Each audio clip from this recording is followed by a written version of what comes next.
Oh, I wish my baby was born sitting on her mama's knee. But you, poor girl, are dead and gone. The grass is growing over thee. Oh, I'm not no saint, no, I never shall be, till the sweet apple grows on the sour apple tree. Still I hope that the day will come when you and I walk as one.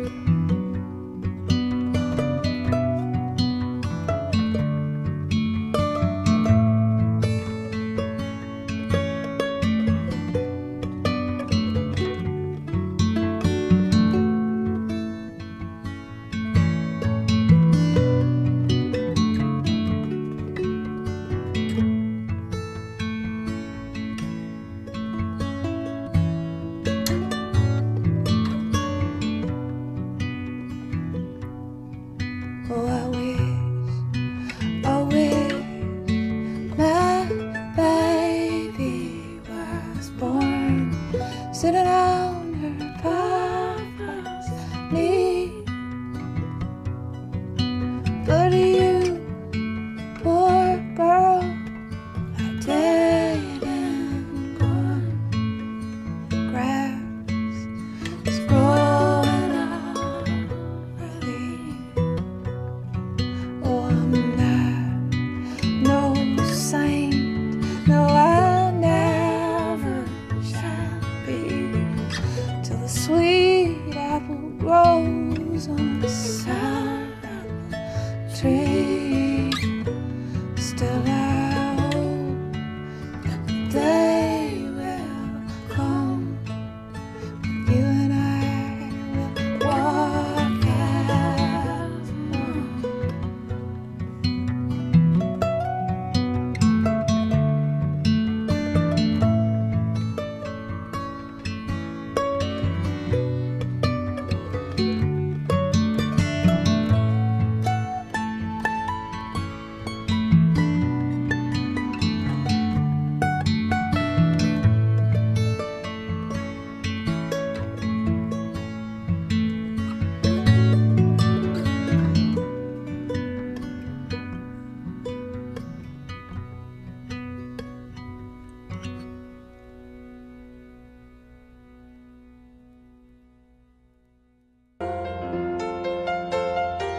Even the valleys below, where the rays of the sun were so warm and tender, now haven't anything to grow.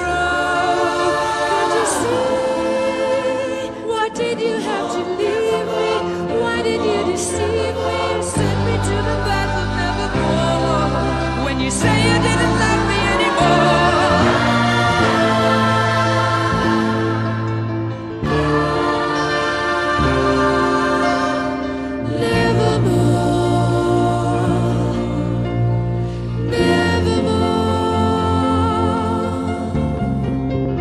We first need to see how particles, or little balls of matter, act. If we randomly shoot a small object, say a marble, at the screen, we see a pattern on the back wall where they went through the slit and hit. Now, if we add a second slit, we would expect to see a second band duplicated to the right. Now, let's look at waves. The waves hit the slit and radiate out, striking the back wall with the most intensity directly in line with the slit. The line of brightness on the back screen shows that intensity. This is similar to the line the marbles make. But when we add the second slit, something different happens. If the top of one wave meets the bottom of another wave, they cancel each other out. So now there is an interference pattern on the back wall. Places where the two tops meet are the highest intensity, the bright lines, and where they cancel, there is nothing. So, when we throw things, that is, matter, through two slits, we get this, two bands of hits. And with waves, we get an interference pattern of many bands. Good so far. Now, let's go quantum.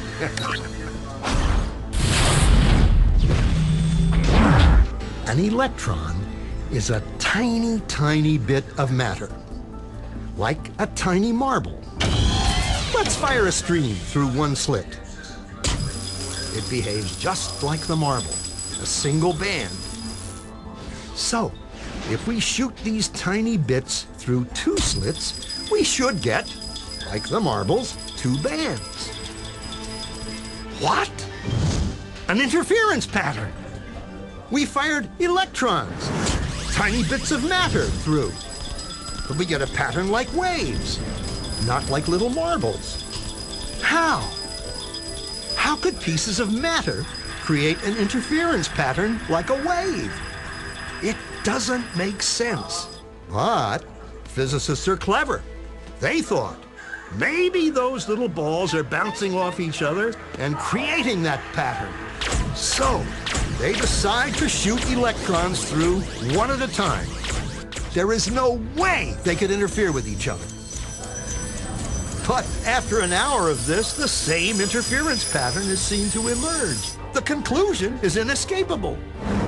The single electron leaves as a particle, becomes a wave of potentials, goes through both slits, and interferes with itself to hit the wall like a particle. But mathematically, it's even stranger. It goes through both slits, and it goes through neither. And it goes through just one, and it goes through just the other. All of these possibilities are in superposition with each other. But physicists were completely baffled by this. So they decided to peek and see which slit it actually goes through. They put a measuring device by one slit to see which one it went through and let it fly. But the quantum world is far more mysterious than they could have imagined. When they observed, the electron went back to behaving like a little marble. It produced a pattern of two bands, not an interference pattern of many. The very act of measuring or observing which slit it went through meant it only went through one, not both. The electron decided to act differently, as though it was aware it was being watched. And it was here that physicists stepped forever into the strange, never world of quantum events. What is matter? Marbles or waves? And waves of what? And what does an observer have to do with any of this?